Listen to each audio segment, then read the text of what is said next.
Ibu-ibu yang kami hormati, selanjutnya masuk ke acara inti, yaitu pembahasan tentang pelihara kucing bikin susah hamil, mitos atau fakta, yang akan disampaikan oleh Ibu Profesor Dr.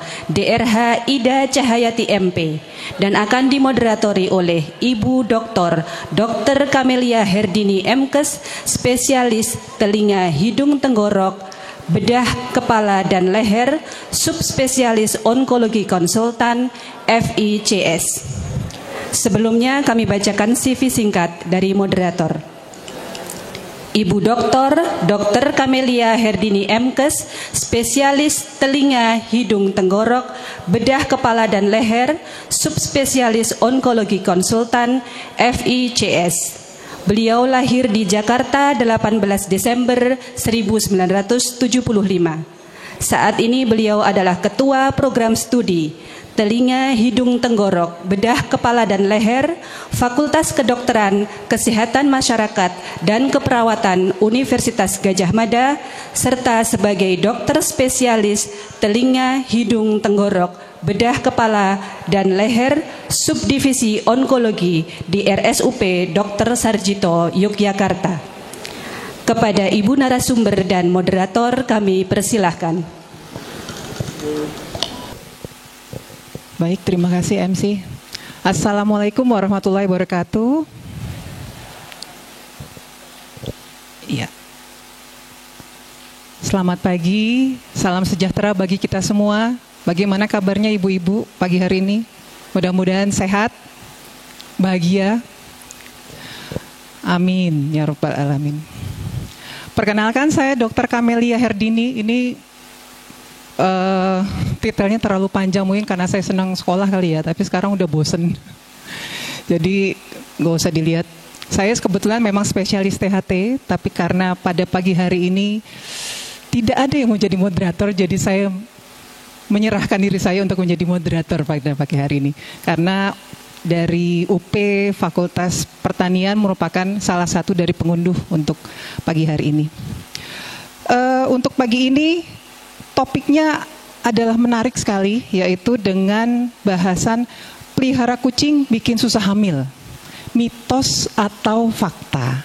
Jadi memang ada beberapa pendapat yang menyebutkan bahwa kalau kita pelihara kucing, khususnya wanita, kok susah hamil atau kesuburannya terganggu. Nah, ini nanti kita akan bahas. Kebetulan pada pagi hari ini kita sudah mengundang Ibu Profesor Dr. Ida Cahayati MP. Saya bacakan dulu CV beliau. Beliau lahir di Ngawi tanggal 28 Desember 1964. Ini kebetulan saya juga Desember, jadi kami warga Desember ceria ya. Jabatan beliau saat ini adalah Ketua Departemen Teknologi Hayati dan Veteriner Sekolah Vokasi Universitas Gadjah Mada dan merupakan owner dari Klinik Hewan Jogja. Tadi Bu Indun katanya sudah menghospitalize kucingnya yang sakit ke klinik beliau. Jadi nanti ibu-ibu kalau punya klinik, monggo bisa ke klinik beliau untuk konsultasi mengenai anabul yang ibu-ibu punya. Jadi untuk hari ini topiknya sudah sangat relevan dengan kita yang sudah memelihara, banyak sekali ibu-ibu yang memelihara binatang, terutama kucing ya. Jadi untuk melihat apakah memang benar mitos, pendapat ini benar atau tidak ya, mitos atau fakta, kita tanyakan ke ahlinya. Sebelumnya saya ingatkan bahwa nanti setelah akhir dari sesi presentasi akan ada sesi pertanyaan. Diharapkan ibu-ibu bisa menyiapkan pertanyaan karena akan ada hadiah yang menarik untuk 5 penanya terbaik. Nanti akan dijawab oleh Prof. Ida. Waktu dan tempat saya berikan waktu sekitar 45 menit. Prof, silakan. Tes ya. Matur nuwun, ini Ibu Dokter moderator kita yang cantik luar biasa nih, keluarga Desember ternyata. Terima kasih sekali lagi waktunya Bu Dokter. Yang saya hormati di sini Ibu Ketua Dharma Wanita Ibu Indun.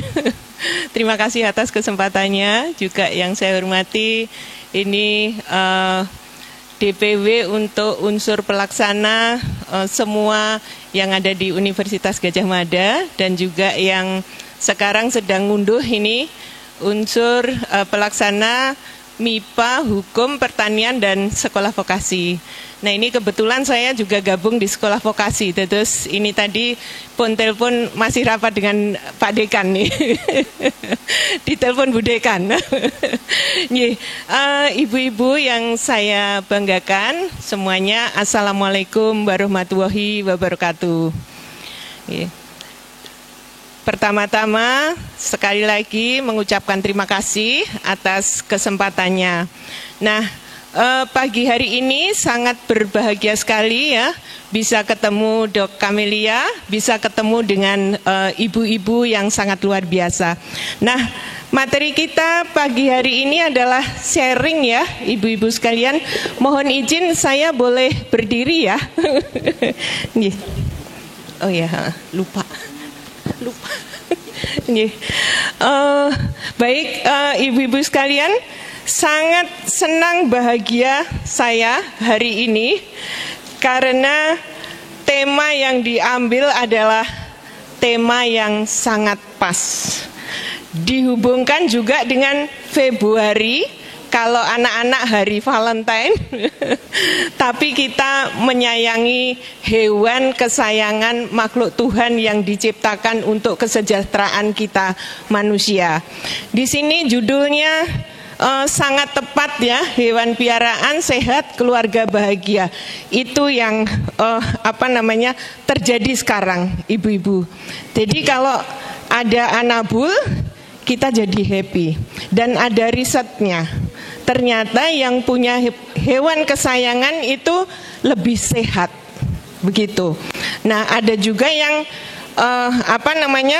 kurang sehat, pengen ngobrol, nggak ada temennya, ngobrol sama sama anabulnya. Itu menjadi rilis.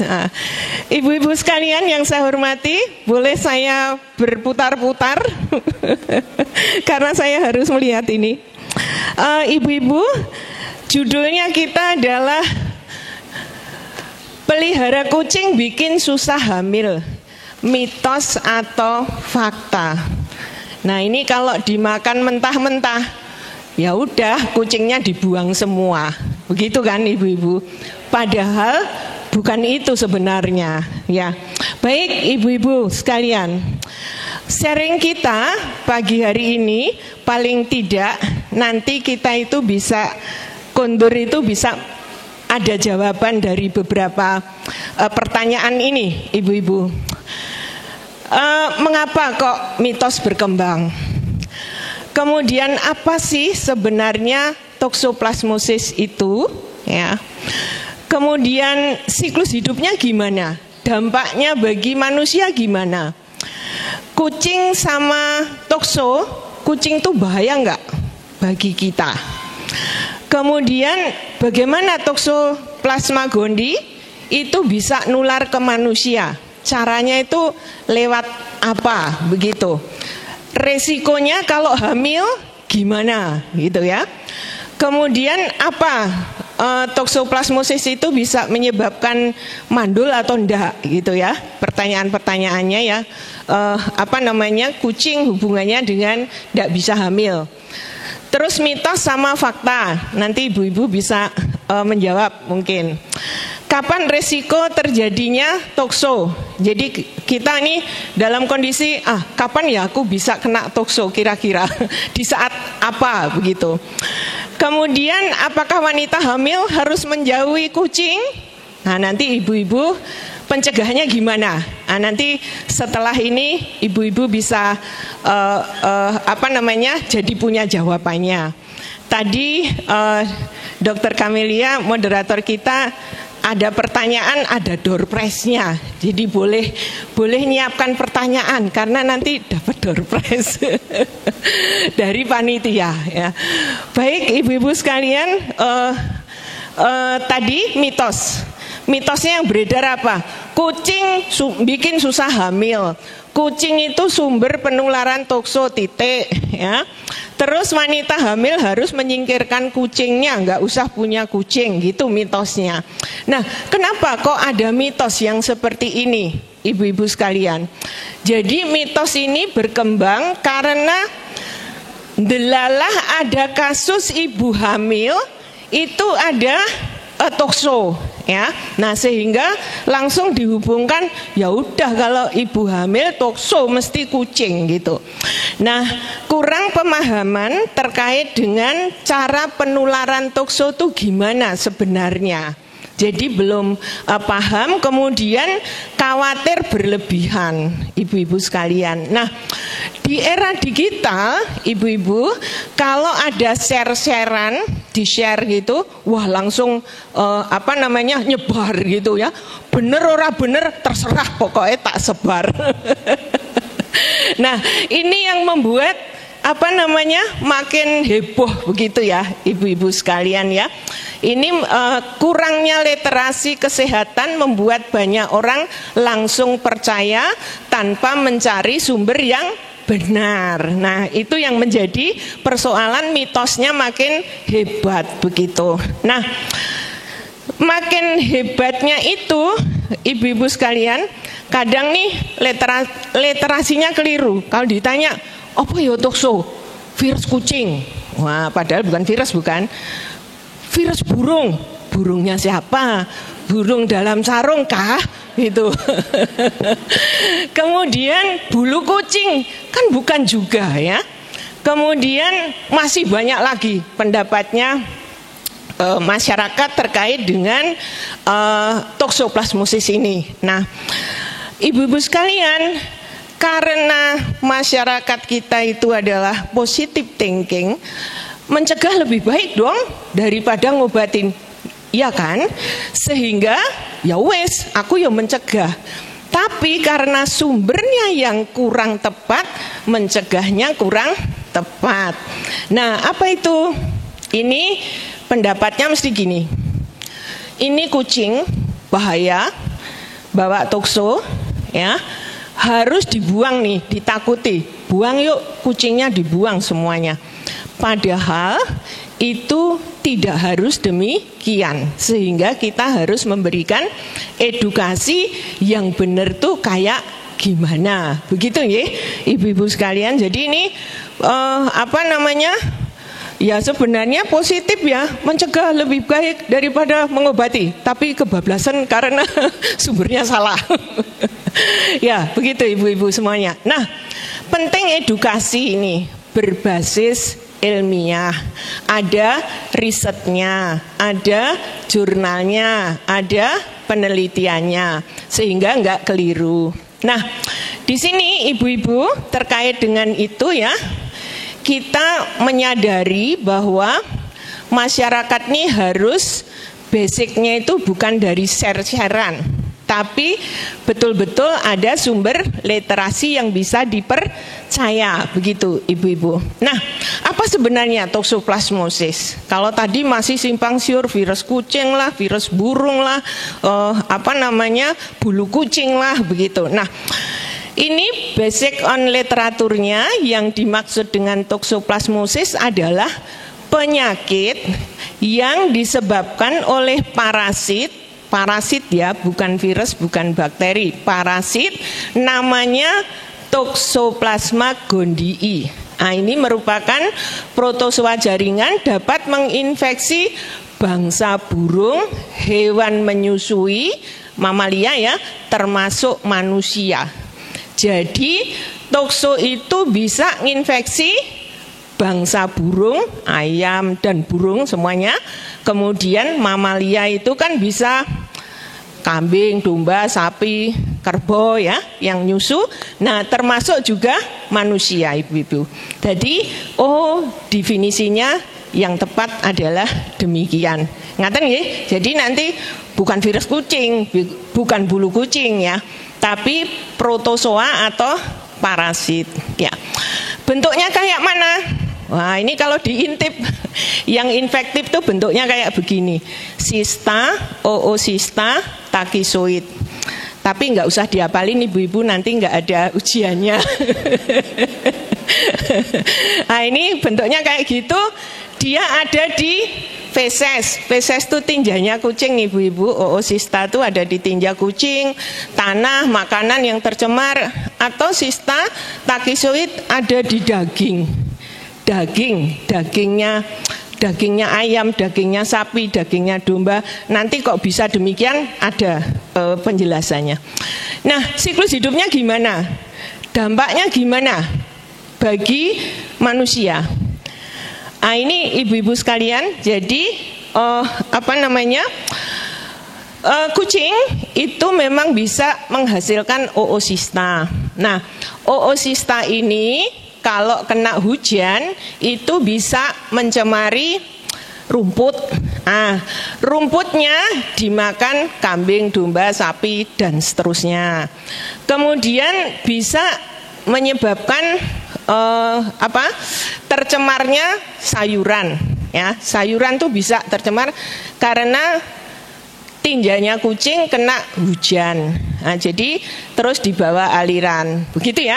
Nah, ini dari sini nanti manusia bisa ketularan karena makan dagingnya ini. Si kambing, domba, sapi ya. Kalau tidak dimasak dengan matang.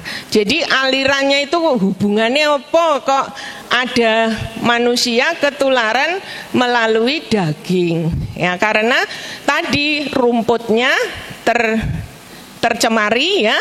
Kemudian setelah tercemari dimakan orang ya, dimakan orang. Sayurannya juga demikian. Nah, kebetulan ibu sedang hamil. Nah, ini nanti bisa menginfeksi ke anak ya, ke putranya yang ada di dalam perut kalau infeksi pertama. Begitu ya, ibu-ibu sekalian. Kebetulan kalau nanti pas ada yang transfusi atau transplantasi organ, ini juga bisa ketularan melalui itu. Nah, siklusnya ibu-ibu ini bisa dibayangkan hubungannya dengan kambing, domba, sapi, daging yang kita masak kok bisa ada tokso. Itu karena tadi makan apa tadi ibu-ibu sekalian? Rumput yang tercemar oleh oocysta. Begitu. Nah, kemudian ibu-ibu sekalian, kita bisa sebenarnya dari gambar tadi itu kan kita bisa bedakan ada oocysta atau toksoplasmanya itu ada yang hidup di kucing, ada yang hidup di luar kucing. Nah, yang di kucing itu namanya hospes definitif. Hospes definitif itu maksudnya kalau dia mengeluarkan tinja itu dia bisa ada oocystanya. Hanya kucing. Nah, kemudian kalau yang selain kucing, kambing, domba, sapi, ayam, burung itu hospes intermedier. Dia tidak mengeluarkan tinja yang ada oocystanya. Begitu ya ibu-ibu ya, jadi ada dua. Kemudian dampaknya gimana? Kalau ada tokso tadi ya, toksoplasma gondii. Toksoplasma gondii itu bisa nyerang tidak hanya orang-orang yang ada di Jogja, di Indonesia, di Pulau Jawa, di sak bunder dunia bulat ini punya risiko untuk terkena toksoplasmosis. Nah, bagaimana dapat menginfeksi semua umur kah? Wah, ini yang kena ibu-ibu aja ya, bapak-bapak enggak itu. Risikonya sama. Ibu, bapak, perempuan, laki-laki bisa berisiko terkena tokso. Gitu ya. Tidak menunjukkan gejala klinis, disebut asimptomatis. Jadi enggak menunjukkan gejala klinis, sifatnya memang demikian ya. Kemudian untuk survei, untuk epidemiologi contohnya, kita nggak usah kecil hati. Waduh, Jogja prevalensinya tinggi. Nah, Indonesia yang kena tokso banyak misalnya. Ya berapa persen misalnya. Nah, kita bisa membandingkan ibu-ibu semuanya dengan negara-negara maju yang ada di seluruh belahan bumi. Di banyak negara maju itu pun juga ada positif tokso. Jadi tidak hanya kita, ini misalnya di Paris ya, berapa ini? 87%. 87% itu kan berarti dari 100 ibu itu yang positif 87, yang negatif 13 di negara maju. Ini hasil surveinya yang dulu ya, tahunnya berapa ini, tapi ini bisa dipakai untuk perbandingan. Di negara-negara yang lain itu juga ada ibu-ibu ya, ini ya di apa namanya yang banyak juga di Australia misalnya 82% misalnya. Dari 100, wah 82, berarti kan yang negatif sedikit ya. Tapi kita tidak usah berkecil hati ya, karena dunia yang bulat ini semua punya resiko dan tidak berarti negara maju mesti bebas begitu. Gitu ya ibu-ibu sekalian ya. Jadi semuanya resikonya ada. Lah saya nggak mau kena tokso, mau pindah. Pindah kemana? Neng Jogja ada, Indonesia ada. Wah pindah Amerika jebule ada tadi ya, neng Paris wah malah ada. Wis pokoknya pindah, nggak mau kena tokso, pindah ke dunia lain. Wah. Dunia lain lah, ra ketemu karo koncone nanti. Ya begitu, baik. Nah ini kalau orang manusia kena tokso gimana? Kalau orangnya sehat itu biasanya hanya ringan, dalam artian respon imunnya bagus ya. Itu ringan kayak seperti flu. Tapi kalau pas ndelalah respon imunnya nggak bagus ya, kena infeksi itu bisa bergejala seperti ini. Demam ringan, pembesaran kelenjar getah bening, sininya agak bengkak gitu ya. Ini kelenjarnya. Lajeng nyeri otot ya, kelelahan, gangguan penglihatan ya. Nah ini salah satu tanda-tanda tokso adalah demikian. Tapi nanti jangan ibu kondur, wah kenekku kok bendol-bendol yo iki yo. Lesu lumah lo yo. Tokso aku gitu. Tidak begitu juga ya ibu-ibu non sewu ini. Jadi gejalanya memang tidak spesifik, tidak menciri, tapi dapat dipakai untuk menentukan diagnosisnya. Nanti diambil darahnya terus dicek ya, ada antibodinya atau tidak. Begitu ibu-ibu kira-kira. Jadi oh ternyata seperti itu ya, memang asimptomatis. Jadi tidak gampang langsung nanti kondur, waduh demam, ngilu-ngilu, aku tokso yo. Begitu ya ibu-ibu ya, aku punya kucing ya gitu. Nah kemudian kucing dan tokso, apakah kucing berbahaya bagi kita ya? Kucing itu perannya tadi sebagai hospes apa tadi ibu-ibu? Hospes definitif yang bisa tinjanya mengandung oocysta. Tapi ibu-ibu jangan digebyah uyah. Kabeh kucing positif tokso, bener enggak? Tidak. Kucing yang tokso hanya kucing yang memang sakit terinfeksi tokso. Kalau kucing yang sehat, ya kucing sehat. Kucing hitam jangan dikambing hitamkan, karena kucing bukan kambing. Ya, seringnya kan kucing dijadikan kambing hitam ya. Ya, oke, baik. Nah, ibu-ibu sekalian, demikian jadi hanya kucing yang pertama kali terinfeksi yang dapat menularkan atau mengeluarkan oocysta atau tinjanya mengandung oocysta. Gitu ya. Bagaimana supaya tokso tidak masuk mulut, maka kita bisa bebas tokso. Kan begitu kan ibu-ibu? Ya. Terus risiko infeksi tokso pada kehamilan. Jangan biarkan kucing untuk berburu tikus tadi ya.